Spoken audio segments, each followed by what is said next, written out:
for giving this opportunity. It's my privilege, as I always feel, to share some of my experiences with every one of you. The vessel wall imaging, as we call it now, is essentially a technique which has been there for a long time in the cardiac domain. The idea of vessel wall imaging has come because patients who did not have any evidence of symptoms in the cardiac disease still had a significant ischemia to the cardiac muscle. From there, we have actually incorporated, and that way neuroradiology community has been a bit slow in accepting this. We have been using this particular technique for the last 7 or 8 years. I recently moved from Sydney, but I've been using this technique for the last 7 years. The point of the vessel wall imaging is because the existing techniques that we have in radiology mostly addressed the lumen of the blood vessels. We pretty well know with our experience in the cardiac imaging that it is not the luminal imaging alone that determines the outcome of the vascular disease. So with this preamble, I'll just go and try to show you why do we need vessel wall imaging. I address that. There are obviously many challenges when we talk about vessel wall. And these challenges we'll address in a brief way. And then we'll see whether this so-called vessel wall or black blood imaging, is it just limited to the black blood vessel wall, or can it be expanded to other domains in the neuroradiology spectrum? As I just said, we have vascular luminal imaging, which is CTA, MRA, catheter angiography. The newer CT systems have actually expanded this to the extraluminal imaging as well. All of us know that when you look at the cardiac imaging, you are actually also looking at not only the luminal narrowing, but the so-called positive remodeling of the vessel. To that extent, we have also used this vascular wall imaging with ultrasound in a big way in the extracranial carotid arteries and to some extent vertebral arteries. The carotid plaque imaging that we used with ultrasound, we tried to image not only the type of narrowing by looking at the velocities and the ratios, we also looked at whether the plaque is a calcific plaque, a soft plaque, or an intermediate type of plaque. So to that extent, we did image the vessel wall, but it is obviously limited by the field of view and several other constraints that we have when we try to imagine the carotid artery with ultrasound. So all in all, we have kind of limited ourselves to luminal imaging. What are the limitations? If you come to the ultrasound, we know that the limitations are the body habitus, sometimes dense calcium, and other things that are associated with the head and neck anatomical morphology, like bones, thick bones actually. To all these, to some extent, both for CT and ultrasound are limitations, and perhaps in some way to MRI as well. Otherwise, we would have started imaging using MRI for a long time. In addition to all of them, the diameter of the vessels is a big issue for us. if you look at the diameter of the internal carotid artery, at the best, 4 millimeters is the largest size. If it comes to the anterior cerebral, we are looking at 2 millimeters. And if it comes to the proximal middle cerebral artery, we are looking at 3 millimeters.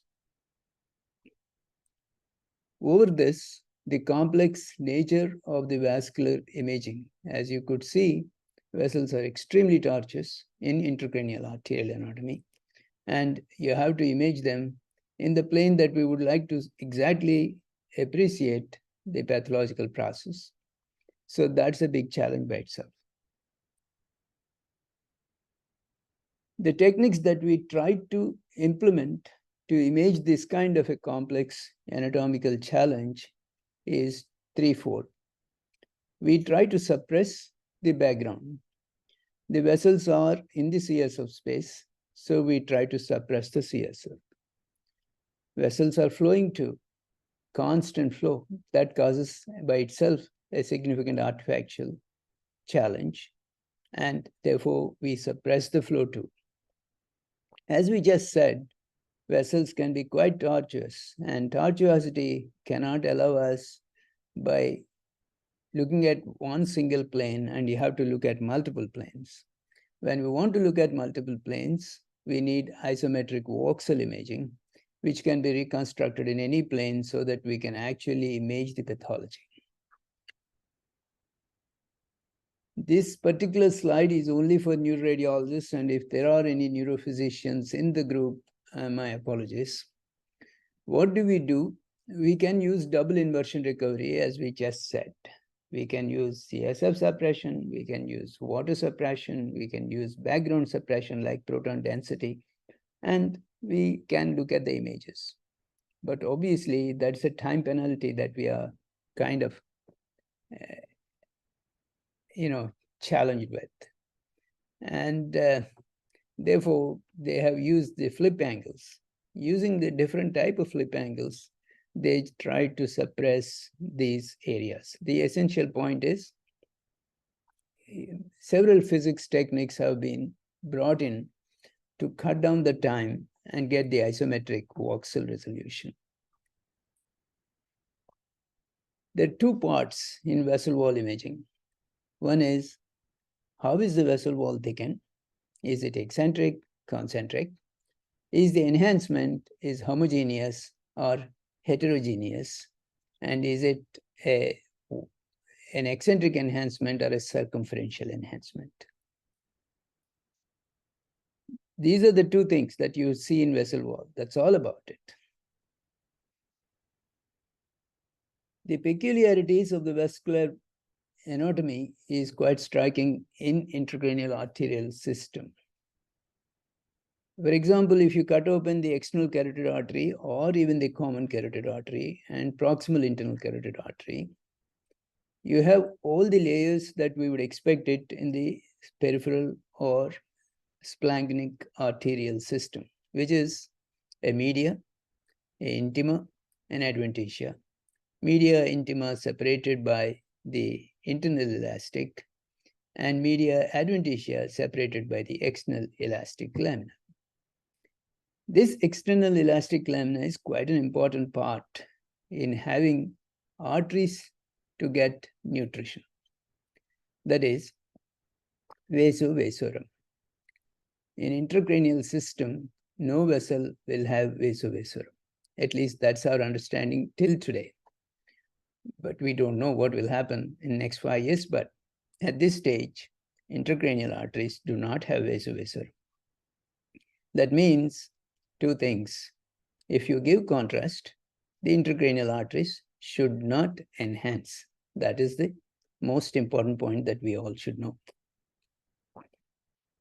Now, the enhancement, when it occurs, obviously there is inflammation. Once there is inflammation, these vasculature somehow incorporate the vasovasorum into them, and that leads to enhancement. How do we image this enhancement? Like anywhere in the body, we use T1 weighted imaging, pre and post. And this enhancement, which we call it as black blood vessel wall imaging, will help us to see what type of enhancement it is. But how about the vessel wall itself?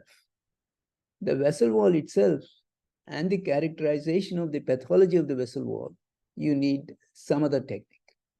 That technique is T2 black blood. Instead of T1, you also use T2 so that you can characterize what type of vessel wall thickening and eccentricity occurs.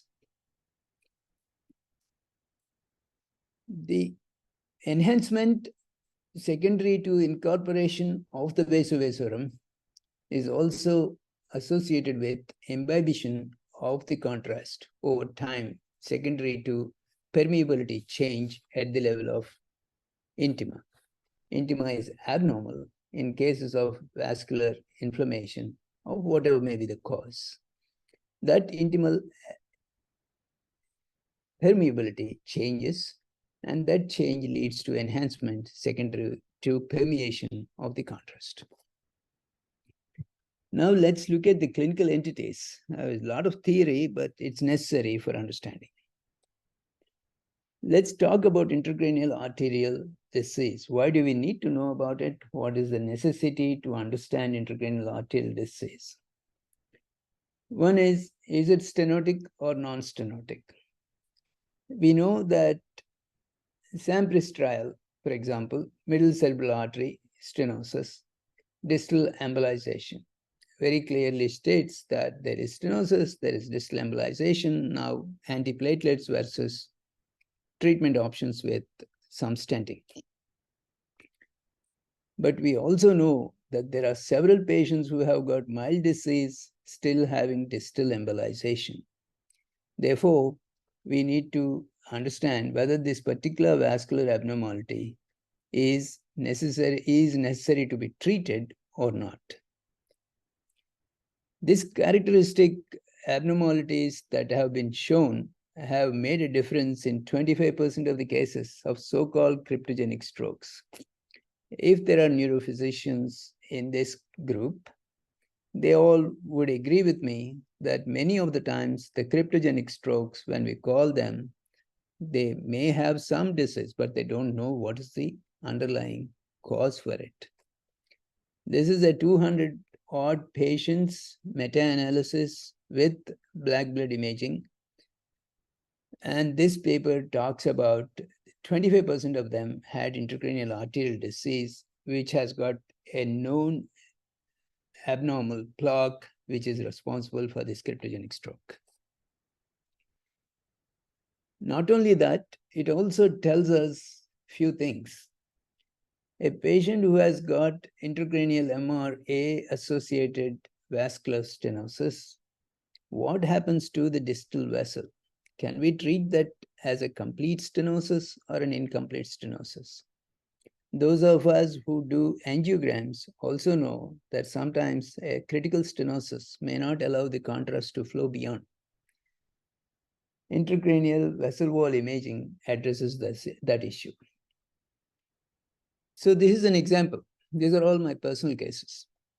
This is a patient who has been having recurrent strokes, and the vessel wall imaging does show you, I mean, this is an intracranial MRA. We can demonstrate that there is stenosis, but the vessel wall imaging shows stenosis, and there is intracranial MRA showing stenosis. This is the source data, that is an MIP data, and that is a wall thickening with black blood imaging.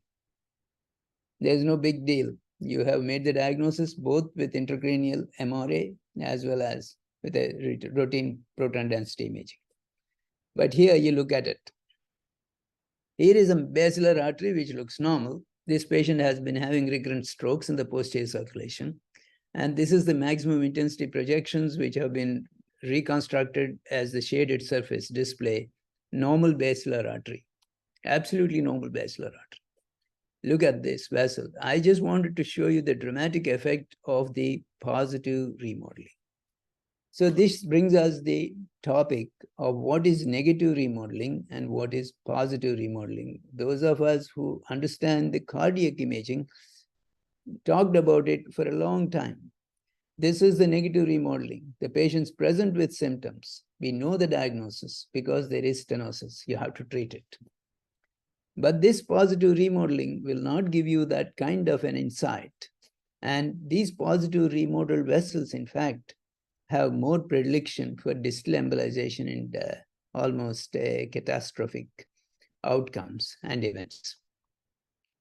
Now, what is it that it is showing? In addition to the positively remodeled vessel, you can characterize this plaque into an unstable or a stable plaque. How? We look at the characteristics of a plaque. What does the plaque contain? It contains lipids, it contains a fibrous cap, it also contains some calcium. These are the three things any plaque anywhere in the body will have. Vessel wall imaging will be able to demonstrate what of this each component is. The fibrous cap is slightly brightish. You know, the typical understanding in MRI in fibrous caps, in fibrosis is often we think the fibrous caps or fibrosis elsewhere in the body are T2 dark. But you also know that the early fibrosis or the fibrosis in the process of before completely establishing itself will have high signal intensity because of the glycogen and other inflammatory debris.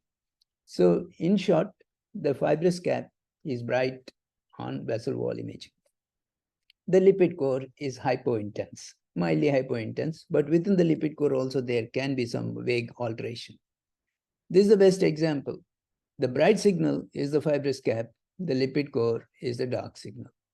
And that lipid core is the big troublemaker in the vascular imaging. That lipid core can become unstable, like in ultrasound, color Doppler imaging. That lipid core, when you say hypoechoic plaque, we are talking about a plaque which can hemorrhage, which can ulcerate, and which can distally embolize because it's not a solidified plaque. This kind of a lipid core imaging will tell us that this image that we are seeing is a potential catastrophe. It can hemorrhage and lead to complete occlusion of the vessel wall, or it can distally embolize. So demonstration of the characteristic of a plaque will give you an understanding whether that plaque is unstable or not.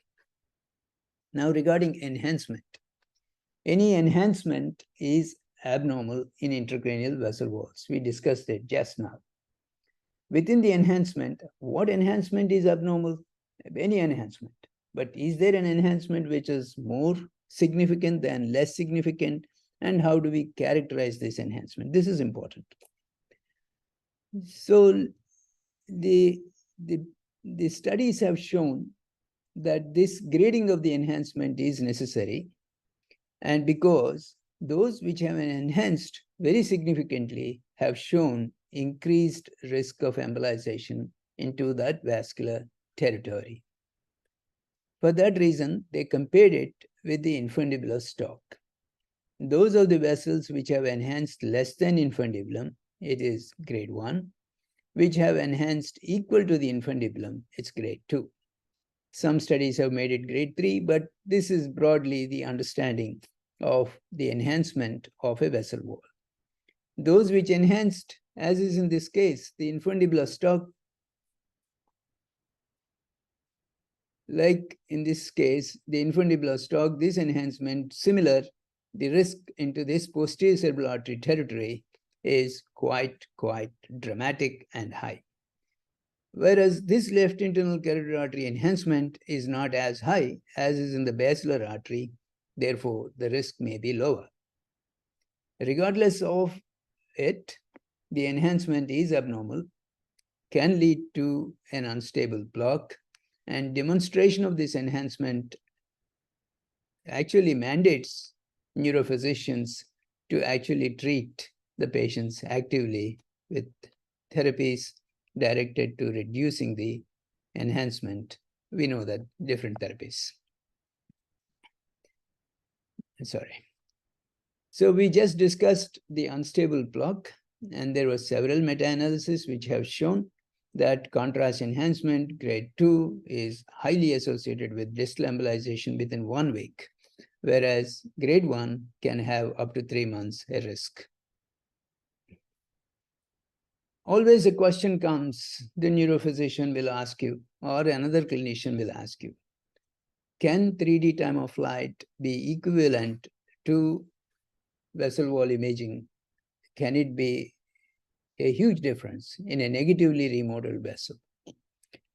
So this is a study which has been done over 300 patients, which demonstrated unequivocally has black blood vessel imaging has shown higher specificity and sensitivity as compared with the 3D time of flight MR angiography. It is a time-consuming process, not because of the technique. The machine the patient stays within is 3.5 minutes. That's not the point. But radiologists have to look at each vasculature and you have to reconstruct it in multiple planes perpendicular to the long axis of the vessel wall. I'll show you why and when it is. So in short, intracranial atherosclerotic arterial disease, ICAD, can have a negative or a positive remodeling. Block characterization is important because different blocks carry different types of prognosis. Enhancement in the intracranial vessels is abnormal, regardless of the type of enhancement. Higher the enhancement, which is grade 2 equivalent to infundibular stroke, will lead to higher amount of risk. So this is, I think, the short synopsis to say that intracranial arterial disease can have that kind of implications. Let's look into other areas where the vessel wall imaging makes a big difference. Those of us who have looked at intracranial aneurysms, when there were few 2, 3 aneurysms is not an uncommon thing when we do the angiograms, and which aneurysm has bled. The question was always, larger the aneurysm which has the nipple, the aneurysm on which side the larger subarachnoid blood is there, and the aneurysmal vascular territory which has got more spasm. These are the 4 criteria we have employed to identify an aneurysm which has bled. Probably that is still true today, but it may not always be. Vessel wall imaging have shown that inflammation can be identified. Just like in intracranial atherosclerotic disease, we know aneurysms have inflammation within them. In fact, while I was in Sydney till recently, all the aneurysms which we have angiogrammed, we requested the surgeon to put them for the histopathology and compared them with the vessel wall imaging which we performed. What it showed was all the aneurysms which have shown marked enhancement have inflammation. So that's what we are seeing here. This patient had an anterior communicating artery aneurysm. We know that the anterior communicating artery aneurysms have higher amount of risk of rupture. Proximal circular villus aneurysms always have higher risk of hemorrhage because they are subjected to more shearing strain. Whereas the posterior circulation, like this one, where the vertebral artery aneurysm is there, we wouldn't think that it is the cause for it. But in this case, there is large enhancement. ACOM did not enhance at all. That led us to the belief that this is the aneurysm which is the culprit. We requested the surgeon to operate. And indeed, he said that it was a very friable aneurysm. I'm glad that I operated.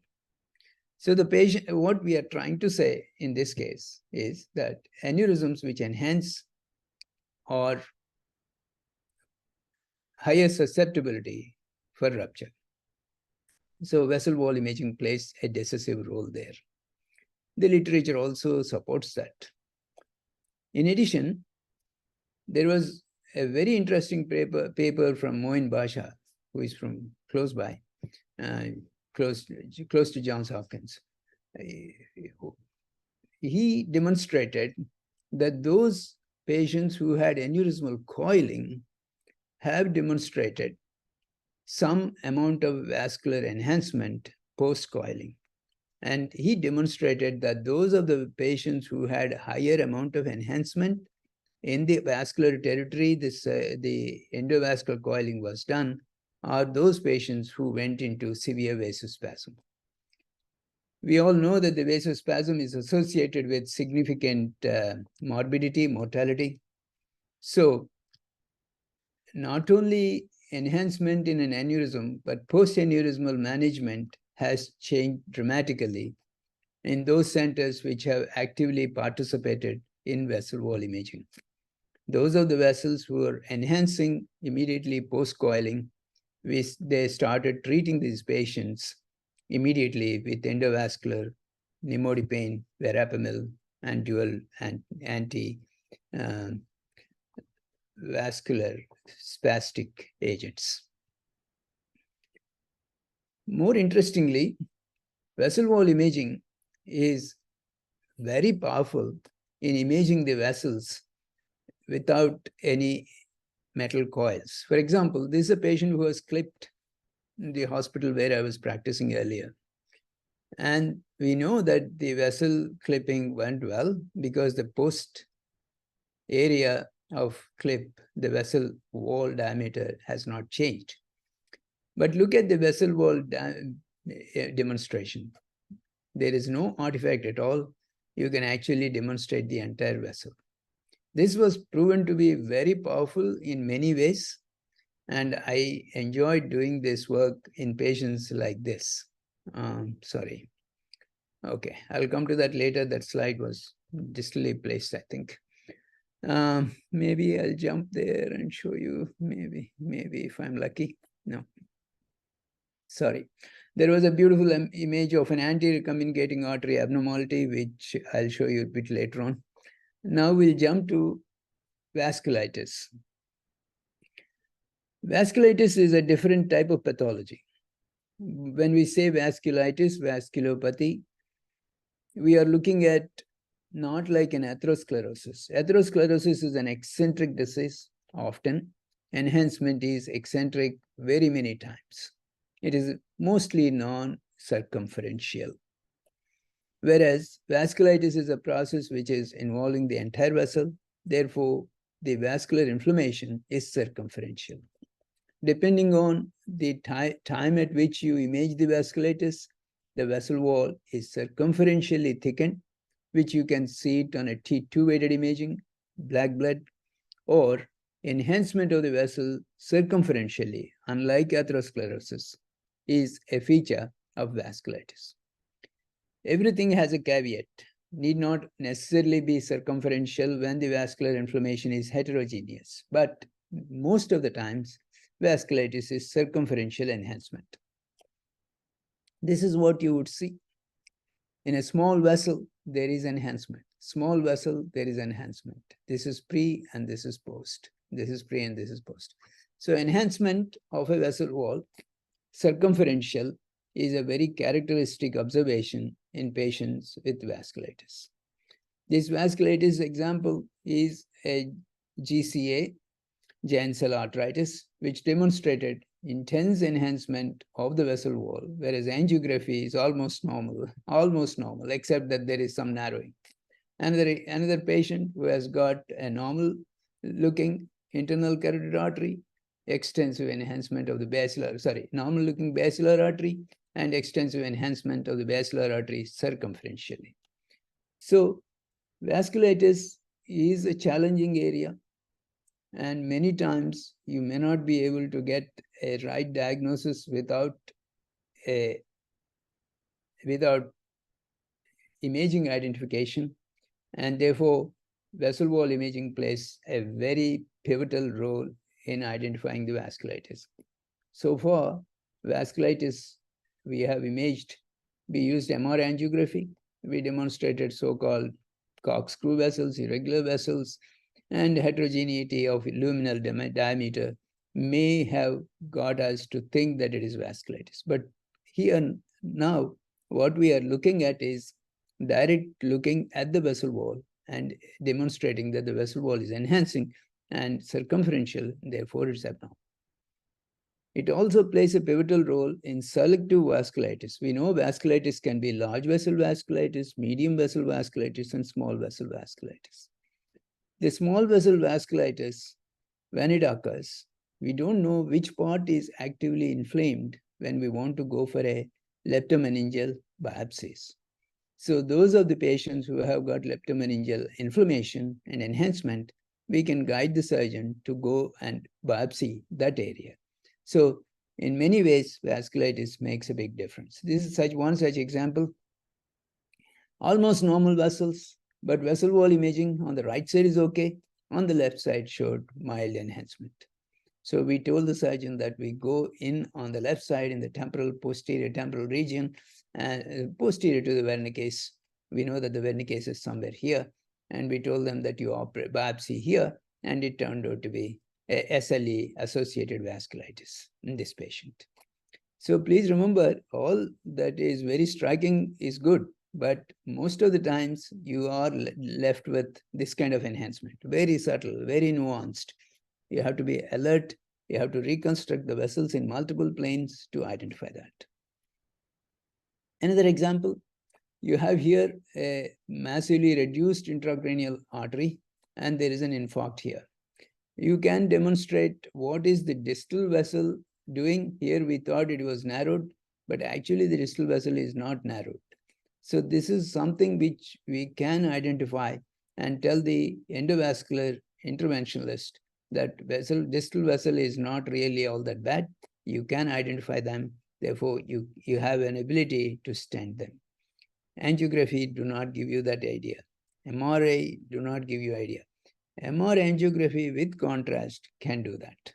But believe me, intracranial MR angiography with contrast, not many centers even in US do them, not even at St. Vincent's, where we have practiced the highest amount of advanced imaging techniques. That was also not done there because it's time intensive and depends on the type of technique that you use and so on. Literature tells us that reversible cerebral vasospasm is not an inflammatory process. This is one such example where I have demonstrated, this is RCVS as we know, intracranial MRA, multifocal areas of narrowing, both in the posterior and anterior circulation. When we did the vessel wall imaging, we demonstrated enhancement practically in all the vessels, So in fact, we wrote it up, it's in the review, but it'll get accepted because not many people have demonstrated this. The point I'm trying to say is mild enhancement has been shown in some patients with RCVS, but RCVS is also an inflammatory process. It also enhances. And again, to remind you, enhancement is circumferential. Enhancement is not necessarily circumferential always, even in vasculopathy, as is in this case here, it's not circumferential. But also don't jump into identification of the vessel wall enhancement as non-circumferential or circumferential based on one single plane. You have to use multiple planes to confirm that we did it in this case, actually. As I said, RCVS can be identified even without, like in CTA, in this case, multiple focal areas of narrowing. This is a T2-weighted black blood imaging demonstrating RCVS. So just basically showing you the spectrum, what it can do by using various types of techniques. Extracranial carotid atherosclerosis and vulnerable plaque. This is not a very popular area that many people have used black blood imaging, basically because the newer CT scans have shown that they can identify possible intraplaque hemorrhage. Ultrasounds can do that, and therefore it's not a very popular, at least in the literature segments. But nonetheless, I'll show you some areas where it makes a big difference. We know carotid artery stenosis is not the only condition in which there can be distal embolization. More and more evidence shows that carotid webs can cause a very important abnormal problems. This is a web which is circumferential. Here is a patient who has got an eccentric atherosclerotic ulcerative disease. The webs can be easily imaged when we use the vessel wall imaging in the right perspective. So demonstration of webs in a improperly done MR angiography is not an ideal technique, but vessel wall imaging can easily identify such things.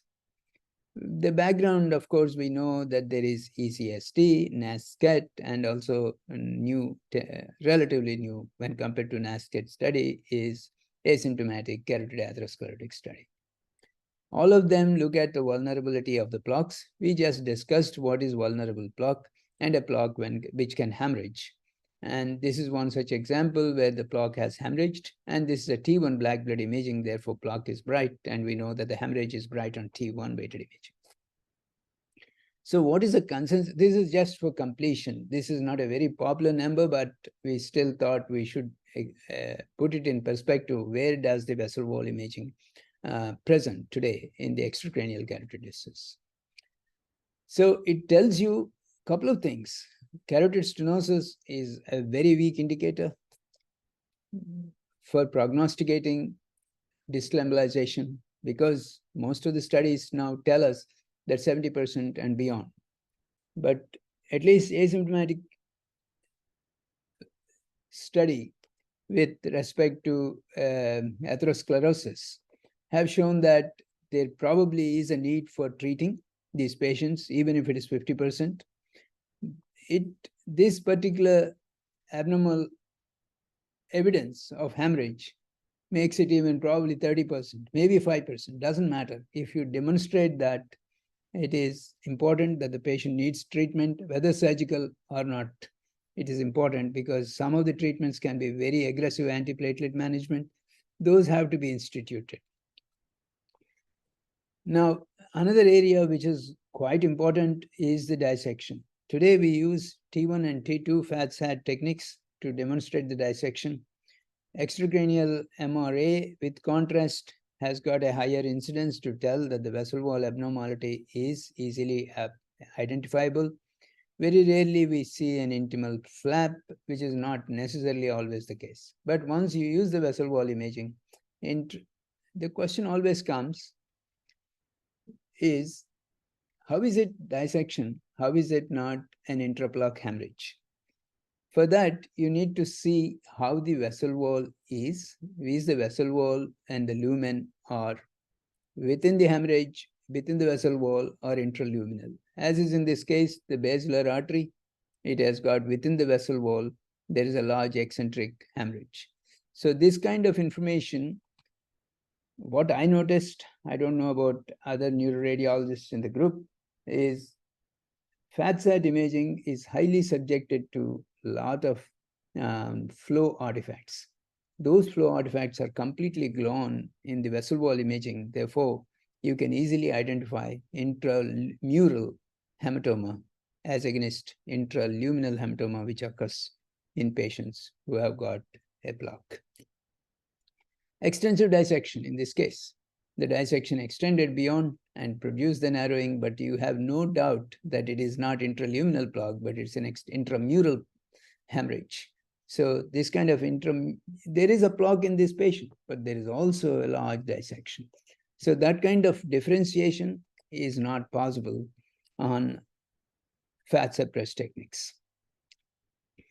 Anatomical variations. Yeah, this is the image I wanted to show you previously. Here is a patient from Sydney again. This is a patient who had this abnormal focal projection. Question was whether this is an aneurysm or not. I rotated it, targeted it, so volume rendered it. I couldn't have convinced myself that there is no aneurysm. So I said, okay, I'll do vessel wall imaging. And lo and behold, this is a fenestrated A2 segment of the anterior cerebral artery. So anatomically demonstrating vascular anatomy is very pristine with vessel wall imaging. So please do employ it very generously when you have such doubts. Then finally, a few of the other entities. I have got another 10 minutes. I think I'll just stop. Moya-Moya syndrome. Literature tells us that the vessel Moya-Moya is a vasculopathy. If it is a primary Moya-Moya disease, it enhances, whereas Moya-Moya syndrome, syndromic condition it may not enhance. Vessel wall imaging helps in that way. You can actually, this is a case where I have used the black blood T2 weighted imaging to demonstrate the vessel wall and black blood T1 weighted imaging to demonstrate the vessel wall. Nicely shown. It's a Moya-Moya syndrome. It did enhance though. Now, we looked at some of the conditions in the vessel wall. We said that a concentric enhancement is vasculitis. It can also give us an understanding of an aneurysmal process which is more susceptible for rupture. And also in the post-aneurysmal treatment period, whether there is an incidence of increase of the reversible cerebral vasospasm of whatever may be the cause. But is it all just to do with vessel wall, or can we expand this vessel wall imaging to other conditions? What we are doing in vessel wall imaging is actually suppressing the background, grossly suppressing the background. So contrast shows up, highlights. So this is what we have. This is a beautiful article which is in 2017. I have a number of cases, but unfortunately I couldn't put them in time. But this is one example. This is a MS block, which is T1 dark. Contrast spinnaker, not much. Contrast spinnaker with a fat suppression and a magnetization transfer, it enhanced. But vessel wall imaging without doing anything can easily show it. What I'm trying to say is, enhancement of the plaque makes a difference for the treating physician in a patient with MS. Many times, we really don't know whether that is enhancing or not with the current type of techniques that we use. What is the techniques that we use? We use most of the times T1 volume post-contrast studies. T1 volume post-contrast studies are not sensitive for enhancement at all.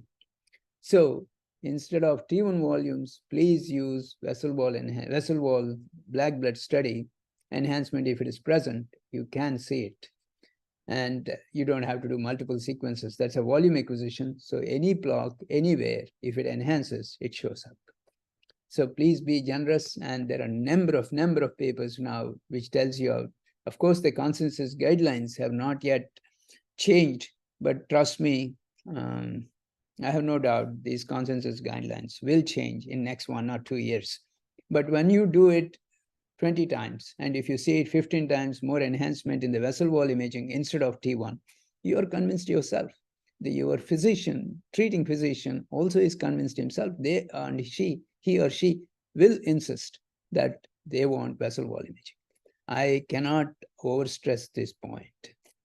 Tumor imaging, again. Here is a case which is T1 spinnaker. This has got 1 lesion. This has got 2 lesions. Background suppression, enhancement. So such 2 lesions, demonstration, separation with a volumetric imaging, and multiple demonstrations actually. When you have 5 metastases, 1 metastasis difference. A single solitary metastasis oftentimes is operated, whereas when there are 5 or 10 or 15, you don't operate them, you first subject them to chemotherapy, radiotherapy, and so on. So imaging a metastatic process or a primary glioma with vessel wall imaging gives you much more rewarding understanding of the disease. Not only that, leptomeningeal carcinomatosis, this was also shown a dramatic understanding with vessel wall imaging for the same reasons. And this is an example where you can demonstrate a small metastasis somewhere. I don't have this personal experience, but this is an interpeduncular cystinic lesion, and this was published in AJNR in 2018, where they have looked at, again, some 250 patients and shown that leptomeningeal carcinomatosis, again, vessel wall imaging is extremely powerful to identify, which otherwise could not be picked up on a routine spin-echo or even a magnetization transfer. So in conclusion, what I try to take you through is a technique which I have been practicing for the last 7 years. This is a very powerful technique, very simple technique, and a technique which needs not much of inputs from any one of the radiologists while acquiring. But it is quite powerful because it has got a very large breadth of applications and makes a difference in the management of the patient. So not only in the vessel wall imaging, but beyond the vessel wall. Thank you very much, Dr. Kavita, Dr. Madhusudan, for giving me this great opportunity. I really appreciate. I wanted to talk about this topic while I was in Sydney, but now that I'm here at Thomas Jefferson, even better. Thank you. Hello, Dr. Kaul. Good morning, sir. Good evening. Thank you, Dr. Joga, Dr. Ishu Chandra here. A fantastic lecture. It's worth skipping the India-Pakistan match. Everybody was glued to. Oh, I see. I didn't know that. Okay. We also didn't know that, but fantastic insights on vessel wall imaging. Two questions from my side as a general radiologist. What are the main indications which you would advise vessel wall imaging, especially in terms of stroke patients? Number one. Number two, do you always need to perform post-contrast? In one or two cases, you have showed only non-contrast, pre-contrast T1 weighted images. These are the two basic questions from my side. Sure, Dr. Ishwar. So the first question would be, what are the indications? Indications are, as I said, if you have a patient who has got a recurrent or a transient ischemic episode, and if your neurophysician thinks that there is something going on in spite of not identifying a typical cranial, intracranial arterial stenosis, extracranial arterial stenosis, or even a cardiac cause, the literature tells us that nearly 30% of those cryptogenic strokes have vascular abnormality, which are due to different types of intracranial or extracranial atherosclerotic disease. So identification of that is always with contrast, because contrast enhancement tells us that a stable plaque versus an unstable plaque, and an enhancing plaque versus an not enhancing plaque. So these two are, I think, mandatory. Thank you very much, Dr. Joga. Namaskaram, sir. Namaskaram. I thoroughly enjoyed your talk. Thank we have a couple of questions on chat box, sir. The first one is, in vasculitis cases with infarct, when do you advise post-contrast vessel wall imaging?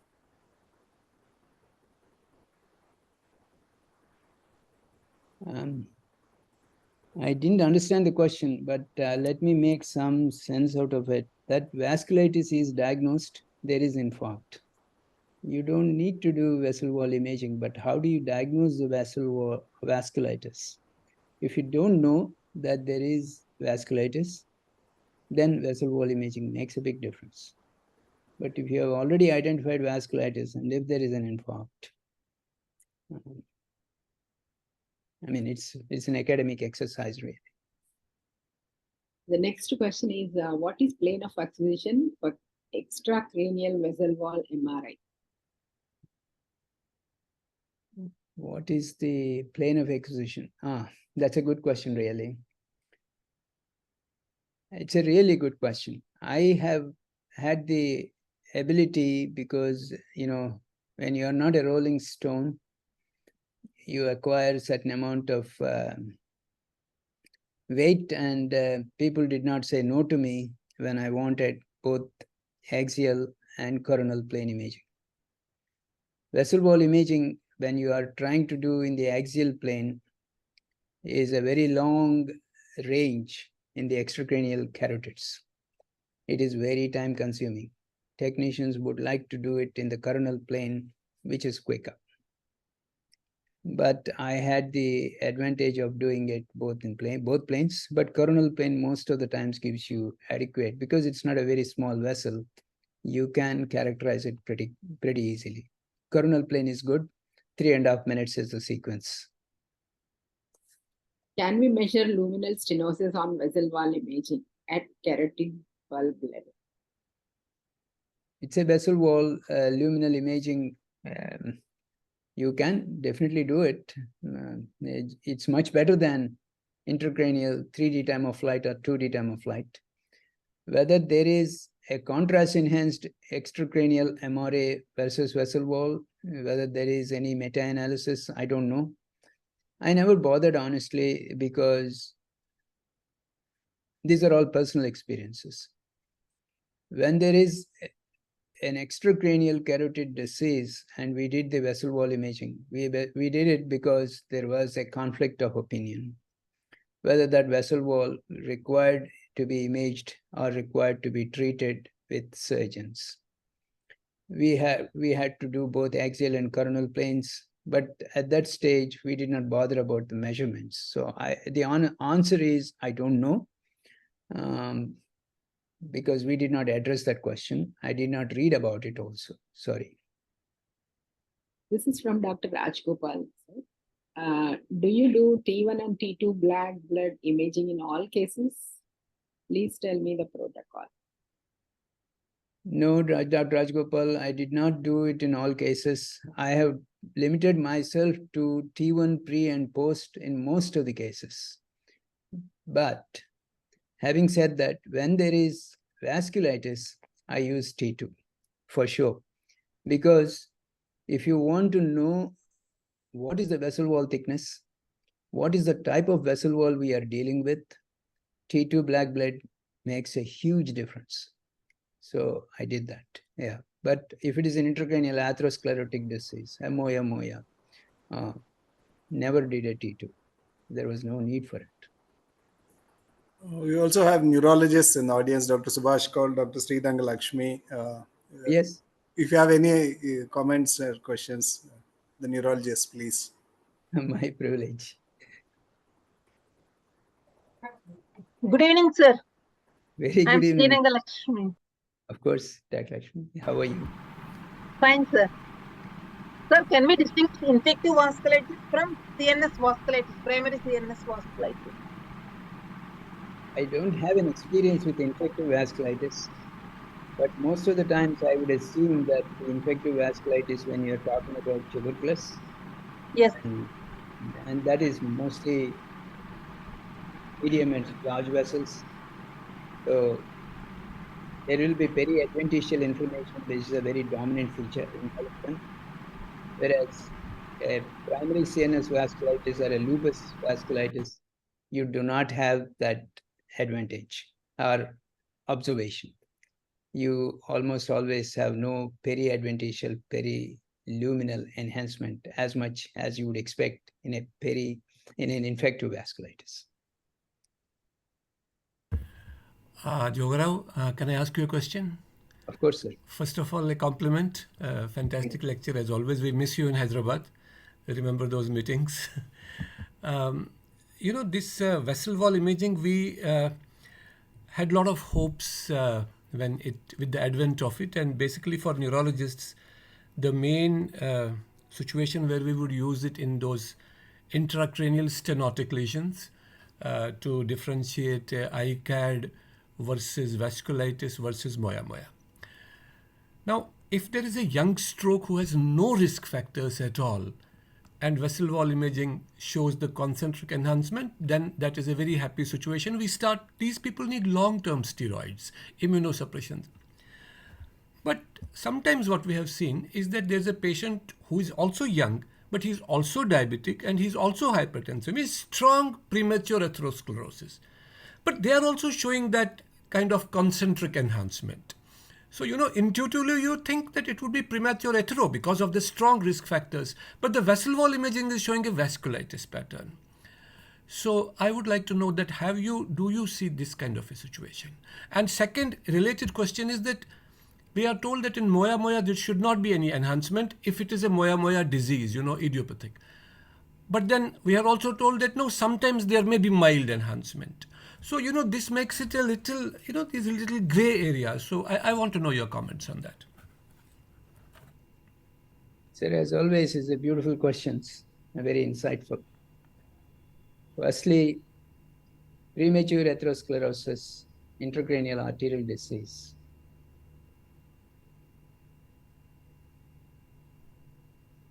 Vessel wall imaging tells you whether the vessel wall is inflamed or not. As you would assume that when you are talking about a diffuse vasculopathy, either atherosclerosis or vasculitis, we expect vessel wall to be thickened. This thickening is never concentric, almost never concentric in the proximal vasculature of the intracranial arterial. T2 weighted imaging made a big difference, in my opinion, in all these patients. If you do T1 weighted imaging, enhancement indicates inflammation, and it can be concentric or can be eccentric, depending on the extent of the inflammation. But involvement of the diffuse vessels enhancing all the time in all the sectors. For example, each vessel, for example, one internal carotid artery, I separate them into almost minimum 50 segments. It is a time-consuming process for a radiologist. We look at it in multiple directions, starting from the C5 segment to A4, M4, M5. If you look at it in all these vessels in these planes, I think T2 weighted imaging makes a big difference because I never expect an atherosclerosis to be diffusely thickened walls. So I think your radiologist should probably spend more time to tell you that vessels are diffusely thickened, therefore it's unlikely to be intracranial atherosclerosis, and otherwise vice versa. Enhancement is not a specific feature, sir. And Moya Moya? I saw both, sir. They say that Moya Moya do not enhance, but they Yes. enhance. Yes. Enhanced. Thank you, Absolutely. sir. Thank you, Joga. Professor Sudha Suri or any others have any comments or questions? Dr. Joga, if you're doing both extracranial as well as intercranial, do you do in the same acquisition, the axial right from the, or do you do separately for the neck and for the intercranial? I don't do Ishwar. Actually, extracranial very rarely I do. I think that invariably all extracranials in Sydney, we were doing a coronal plane and targeted axial plane. We did not do from bottom to top axial plane because it's a very, very time intensive sequence. So coronal plane, 3.5 minutes is done. And if we had a doubt, we did axial planes. Directly radiologist would go and see them and do the axial plane.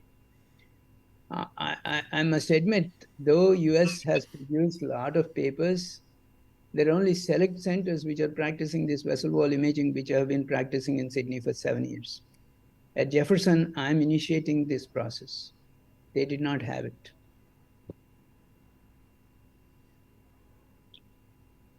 Thank you very much, Ishwar. Can you hear me?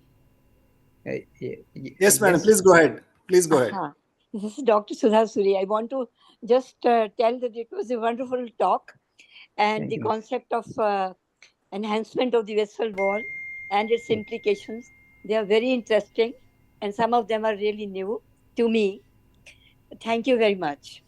Ma'am, if I may ask you, I think I have briefly met you while you were in All India Institute. Same Dr. Sudhasuri? I really don't remember, doctor, because now the age is catching up and things are getting forgotten. I worked in PGI, Chandigarh. PGI, Chandigarh. Yes, ma'am. Yes. So I retired there as a dean and head of the department. Yes, ma'am. Yes, yes. Now very you're in nice meeting. Very nice seeing you and listening to the talk. Great. Thank you, ma'am. Thank you. Dr. Joga, 1.5T versus 3T. We usually do it on a 3T. No difference, Ishwar. Please don't get caught into that. You can do as better imaging as at 1.5 as well 3T. Maybe you have to increase the necks, but exactly same. That's a misnomer. I didn't find any difference. We had 5 MRIs in the place where I was practicing in Sydney, and all of them, there are 3 3Ts and 2 1.5Ts. Now we have about 30 MRIs with 20 of them 1.5 and 10 3Ts. All of them now we have incorporated vessel wall.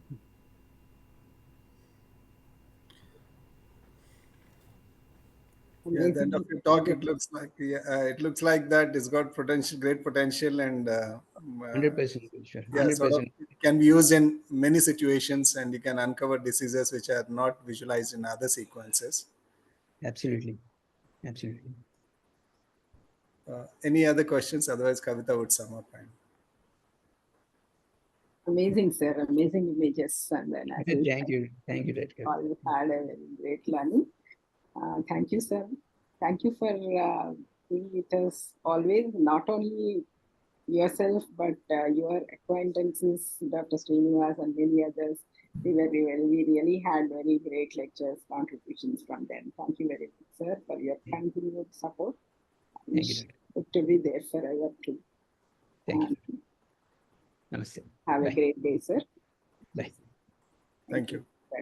Thank you all. We'll meet you in our next webinar shortly.